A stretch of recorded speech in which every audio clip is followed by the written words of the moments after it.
Getting that glass skin look is very simple, and I'm going to be breaking down into 3 steps on how you can get glass skin. Now, quick disclaimer, although I'm simplifying this process into 3 simple steps, the process will take much longer than you might expect. It can take months and maybe even years before you get this desired look. Now, the simplest step and probably the most obvious step is that you must clear up your acne. Now, the way you do this just depends on the person and also depends on the severity of your acne. If you have mild acne, you don't have too many pimples, then you could probably use something like a simple exfoliator. Anything like salicylic acid or benzoyl peroxide, a toner, a cleanser, however you want to do it. Just keep it simple. Don't use too many active ingredients because this will just ruin your skin and cause you to break out even more. Maybe if you have blackheads or slight bumps in your skin, you can use something like the Paula's Choice toner that has salicylic acid, and only use it a few times a week. And that just goes for any active ingredient. You don't want to use it every single day, or else you're going to damage your skin barrier and break out, and your acne will get much worse. My biggest recommendation for people that have severe acne is either to get onto Accutane or use something like a topical retinoid such as tretinoin or Differin. But for a majority of the ingredients and products that I've mentioned in this video so far, it's basically going to exfoliate and remove all the dead skin cells, and so as a result you're going to have healthy replenished skin cells, and so you're going to be less likely to get acne. Just be aware that acne will always come. Like, I've cleared up my skin almost completely, however I do get pimples here and there. You're not going to be able to completely get rid of acne forever. Now, once you've cleared up your acne, you probably still have hyperpigmentation or some acne scars left behind. Because this video is talking about that desired glass skin look, you want evenness in your skin tone. You want to get rid of the hyperpigmentation and any acne scars because that can have some texture, and you want that evenness. You want your skin to look smooth. When it comes to hyperpigmentation, the process is quite simple. Hyperpigmentation can actually go away by itself over time. However, as for everything, you need to wear sunscreen, because if you don't wear sunscreen, then getting exposed to the sun with those UV rays, this can actually darken your hyperpigmentation, and so your hyperpigmentation becomes more prominent. And this is not what we want. We want those hyperpigmentation marks to fade away.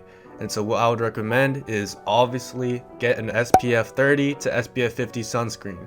This is going to be optimal for preventing your hyperpigmentation from getting worse, and over time it'll actually go away by itself. Now, this could take 1 to 2 months. However, if you use any retinoid like tretinoin or Differin, basically what that's going to do is increase the skin cell turnover rate, and so you're going to replenish your skin cells much quicker. And so as a result, you might have hyperpigmentation, but because you're on tretinoin, Differin, or any type of retinoid, and you're increasing that skin cell turnover rate, you're going to be able to replenish those skin cells and get new healthy skin cells. And so you're going to be able to get rid of the hyperpigmentation much quicker. On the occasion that I do get acne and it leaves behind hyperpigmentation, I'm able to get rid of it within 1 to 2 weeks, just because the tretinoin I use is so good at replenishing my skin cells. There are other ways to get rid of hyperpigmentation that will speed up the process, anything like vitamin C or niacinamide, and there's many ingredients actually out there that can be used to treat hyperpigmentation. Just do your research and you'll find something that works for you.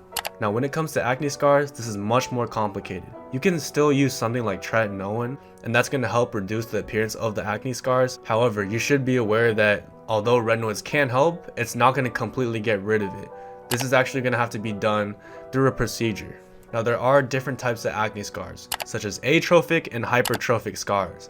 And the procedure that you get done, it depends on that type of acne scar. So I'm not going to go too in depth on that because you're going to have to get it from a dermatologist anyways. So just be aware that yes, it is possible to get rid of your acne scars, but you're probably going to have to see a dermatologist in order to do that. Alright, so now that you've gotten rid of your acne scars, and hyperpigmentation, all you have to do is quite simple, and it's just moisturizing your skin. Now, unlike the previous 2 steps, this can actually be done quite quickly. All you need is obviously a moisturizer, bare minimum, and like I said before, a sunscreen. However, odds are this isn't going to add enough moisture to your face to give you that glass dewy look. There are many options out there just to get this extra bit of moisture that's going to make your skin look a bit dewy. Currently what I'm using is this vitamin C serum by Banish, and I was actually sent this product a few weeks ago, and I'm actually really enjoying it right now because it not only has vitamin C, so it's going to help with those dark spots, but it also adds that extra moisture to my face throughout the day. Like that dewy look that I get from the vitamin C serum, it lasts the entire day. I don't have to reapply or anything. Now something else you can use is maybe anything like a cream mist. For example, this one is by Astra, but it has ceramides in it, so it's gonna add that extra moisture to your face. Now I do find that this cream mist right here, it doesn't last as long as this vitamin C serum by Banish. However, it still should get the job done for at least a few hours. So if you're only going for a night out and you want that dewy look, go ahead and you can use something like this. That's going to add the extra moisture to your face. Something else that I personally use every single morning and night for that extra moisture is aloe vera. Now the thing I also like about aloe vera is that not only does it add that extra moisture, but it can also help with acne because of the anti-inflammatory properties. So not only are you getting that extra moisture, but you're also going to help treat that acne. Now you also just want to make sure that you don't exfoliate too often, because if you exfoliate too often, you're going to cause irritation, dryness, and redness in your face, and that's going to ruin the glass look.